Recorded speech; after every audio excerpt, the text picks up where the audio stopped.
Hello, റീവാസ് കിച്ചൻ്റെ പുതിയൊരു വീഡിയോയിലേക്ക് എല്ലാവർക്കും സ്വാഗതം.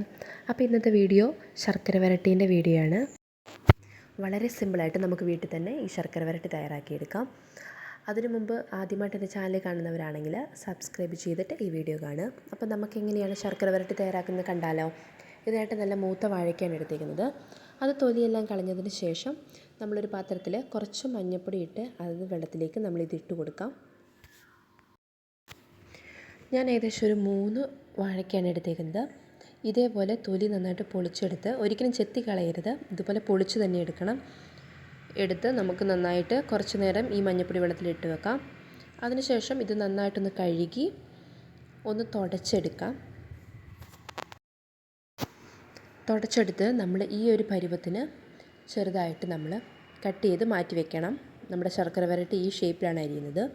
ഇനി നമുക്കിതൊന്ന് ഫ്രൈ ചെയ്തെടുക്കാം. അതിനായിട്ട് ഒരു ചട്ടിയിൽ ആവശ്യത്തിന് എണ്ണ ഒഴിച്ച് കൊടുത്ത് നമുക്ക് കുറേശ്ശെ ഇട്ട് നമുക്കൊന്ന് ഫ്രൈ ചെയ്തെടുക്കാം. ഇത് ഫ്രൈ ചെയ്യുമ്പോൾ പ്രത്യേകം ശ്രദ്ധിക്കുക, നമ്മളൊരു മീഡിയം ഫ്ലെയിമിലിട്ടിട്ട് വേണം നമ്മളിത് ഫ്രൈ ചെയ്യാൻ. ഹൈ ഫ്ലെയിമിലിട്ട് ചെയ്താൽ പെട്ടെന്ന് പുറം മാത്രം കരിഞ്ഞു പോയി ഉള്ളു വേഗാതായി പോവും. അപ്പോൾ നല്ല ക്രിസ്പി ആയിട്ട് കിട്ടത്തില്ല. അപ്പോൾ ആദ്യം കുറച്ച് നേരത്തേക്ക് ഇളക്കാൻ പാടില്ല. അതിനുശേഷം നമ്മൾ നന്നായിട്ടൊന്ന് ഇളക്കി കൊടുക്കാം. ഇനി ഇത് നന്നായിട്ടൊന്ന് മുരിഞ്ഞു വരണം. തീ കുറച്ച് വെക്കാൻ പ്രത്യേകം ശ്രദ്ധിക്കുക. ഇപ്പോൾ ഏകദേശം ഒന്ന് മുരിഞ്ഞു വരുന്നുണ്ട്. ഇനി കുറച്ചും കൂടി ഒന്നാവണം. ഈ ഒരു പരുവത്തിന് ആയതിന് ശേഷം നമുക്കിനി ഇതൊരു കോരി ഒരു പാത്രത്തിലേക്ക് മാറ്റി കൊടുക്കാം. നമ്മളിത് അവസാനം ഒന്നും കൂടി ഫ്രൈ ചെയ്തെടുക്കുന്നുണ്ട്. നമുക്കൊരു പാത്രത്തിലേക്ക് മാറ്റി കൊടുക്കാം. അതിനുശേഷം രണ്ടാമത്തെ ഭാഗവും കൂടി നമ്മൾ ഫ്രൈ ചെയ്യാനിട്ടിട്ടുണ്ട്. അതും ഫ്രൈ ചെയ്ത് വെച്ചതിന് ശേഷം നമ്മൾ ഫസ്റ്റ് മാറ്റി വെച്ചിരിക്കുന്ന ഫ്രൈ ചെയ്ത ഭാഗം വീണ്ടും എണ്ണയിലേക്ക് ഇട്ട് കൊടുത്ത് നമുക്കൊന്നും കൂടി ഒന്ന് മുരിച്ചെടുക്കാം. അപ്പോൾ അതിൻ്റെ ചൂടൊക്കെ ഒന്ന് ആറിയിട്ടുണ്ടാവും. അപ്പോൾ നമ്മളിങ്ങനെ 2 പ്രാവശ്യം ഒന്ന് ഫ്രൈ ചെയ്തെടുക്കുമ്പോൾ നല്ല ക്രിസ്പി ആയിട്ടിരിക്കും. ഈ ഒരു പരുവത്തിനായതിനു ശേഷം രണ്ടാമത്തെ പ്രാവശ്യം ഫ്രൈ ചെയ്തത് നമുക്കൊരു പാത്രത്തിലേക്ക് മാറ്റി കൊടുക്കാം. ഇനി ഇത് ചൂടാറാൻ മാറ്റി വയ്ക്കാം നമുക്ക്. ഇനി ഈ സമയത്ത് നമ്മൾക്കിതിലേക്ക് ചേർക്കാനുള്ള പൊടി തയ്യാറാക്കി വെക്കാം. ഇതിനായിട്ട് ഞാൻ 1 സ്പൂണ് അരിപ്പൊടിയും ഒരു 2 സ്പൂണോളം പഞ്ചസാരയും ഒരു 2 ഏലയ്ക്ക ഒരു 1/4 സ്പൂണോളം ചെറിയ ജീരകവും പൊടിച്ചെടുത്ത് മാറ്റി വെച്ചിട്ടുണ്ട്. അതിലേക്ക് 1 സ്പൂണ് ചുക്ക് പൊടിയും കൂടി ചേർത്ത് കൊടുത്തിട്ടുണ്ട്.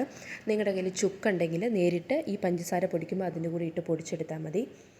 അത് നമുക്ക് മാറ്റി വയ്ക്കാം. ഇനി നമുക്ക് ശർക്കര പാനി തയ്യാറാക്കാം. ഉരുക്കിയ ശർക്കര നമുക്ക് നല്ല കട്ടിയുള്ള ഒരു ഉരുളിയിലേക്കോ അല്ലെങ്കിൽ ഒരിച്ചിരി വലുപ്പമുള്ളൊരു പാത്രത്തിലേക്ക് മാറ്റി കൊടുക്കാം. അതിനുശേഷം നമുക്കിത് നന്നായിട്ടൊന്ന് ഇളക്കി കൊടുക്കാം. ഏകദേശം ഒറ്റനൂൽ പരുവാകുന്നത് വരെ നമുക്കിതൊന്ന് ഇളക്കി കൊടുക്കണം. ഇപ്പോൾ നമ്മുടെ ശർക്കരപ്പാനി നല്ല നൂൽ പരുവത്തിന് ആയി വന്നിട്ടുണ്ട്.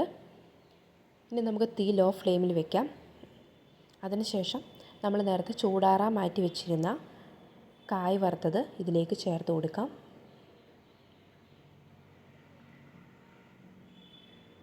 നല്ലോണം ചൂടാറിയിട്ടുണ്ട്. ഇനി ഇത് ചേർത്ത് കൊടുത്ത് നമുക്ക് നന്നായിട്ടൊന്ന് മിക്സാക്കി കൊടുക്കാം. എല്ലാ ഭാഗത്തും എത്താൻ പാകത്തിന് എല്ലാം നന്നായിട്ടൊന്ന് മിക്സാക്കി എല്ലാ ഭാഗത്തും ഈ ശർക്കരപ്പാനി ഒന്ന് മിക്സാക്കി കൊടുത്തതിന് ശേഷം നമുക്ക് തീ ഓഫ് ചെയ്യാം.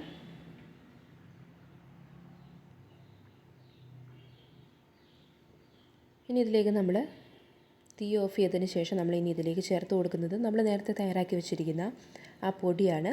അത് ഓരോ സ്പൂണ് നമ്മൾ ഇതിലേക്ക് ഇട്ട് കൊടുത്ത് ഇളക്കി കൊടുക്കാം. ഇത് ഒന്നിച്ചിടണ്ട, കുറേശ്ശെ ഇട്ട് ഇളക്കി കൊടുക്കുന്നതിനനുസരിച്ച് ഈ ശർക്കര വരട്ടി ഒട്ടിപ്പിടിച്ചിരിക്കുന്നതൊക്കെ വിട്ട് വരാൻ തുടങ്ങും. നന്നായിട്ട് ഇങ്ങനെ മിക്സാക്കി കൊടുക്കാം. നന്നായിട്ട് മിക്സാക്കി കൊടുക്കുന്നതിനൊപ്പം തന്നെ നമ്മൾ ഇതേപോലെ ഓരോ സ്പൂൺ പൊടിയും കൂടി ഇട്ട് കൊടുക്കണം. ഏകദേശം കുറച്ച് നേരം ഇളക്കി വരുമ്പോഴേക്കും ഇതൊക്കെ വിട്ട് എല്ലാം തനി ആവാൻ തുടങ്ങും.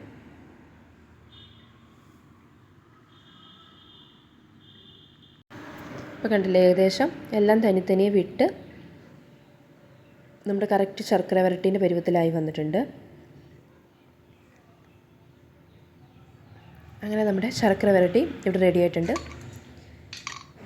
നല്ല ക്രിസ്പി ആയിട്ട് നമ്മൾ സിമ്പിളായിട്ട് കടയിൽ നിന്ന് വാങ്ങുന്നത് സിമ്പിളായിട്ട് നമുക്ക് വീട്ടിൽ തന്നെ തയ്യാറാക്കിയെടുക്കാം. ഇത് ചൂടാറി കഴിഞ്ഞ് കഴിഞ്ഞാൽ നല്ല ക്രിസ്പി ആയിട്ടിരിക്കും. അപ്പോൾ എന്തായാലും നിങ്ങൾ തയ്യാറാക്കി നോക്കുക. ഇതിനു മുമ്പ് ഞാൻ കുറച്ച് ഓണം റെസിപ്പീസ് അപ്ലോഡ് ചെയ്തിട്ടുണ്ട്, കാണാത്തവരുണ്ടെങ്കിൽ കണ്ടു നോക്കുക. അങ്ങനെ ഇന്നത്തെ ഈ ഓണം റെസിപ്പിയായ ശർക്കര വരട്ടീൻ്റെ വീഡിയോ നിങ്ങൾക്ക് എല്ലാവർക്കും ഇഷ്ടപ്പെട്ടു എന്ന് വിചാരിക്കുന്നു. ഞാനൊന്ന് പൊട്ടിച്ച് കാണിച്ചു തരാം. കണ്ട ഉള്ളിലെല്ലാം നല്ല ക്രിസ്പി ആയിട്ട് ഇരിപ്പുണ്ട്. അപ്പോൾ നിങ്ങളെല്ലാവരും തയ്യാറാക്കി നോക്കുക. ഇഷ്ടപ്പെട്ടാലും മറ്റുള്ളവർക്ക് ഷെയർ ചെയ്ത് കൊടുക്കാം. ആദ്യമായിട്ട് എൻ്റെ ചാനൽ കാണുന്നവരാണെങ്കിലും സബ്സ്ക്രൈബ് ചെയ്യുക. മറ്റു നല്ലൊരു അടിപൊളി റെസിപ്പിയുമായിട്ട് വരാം. അതുവരേക്കും ബായ്.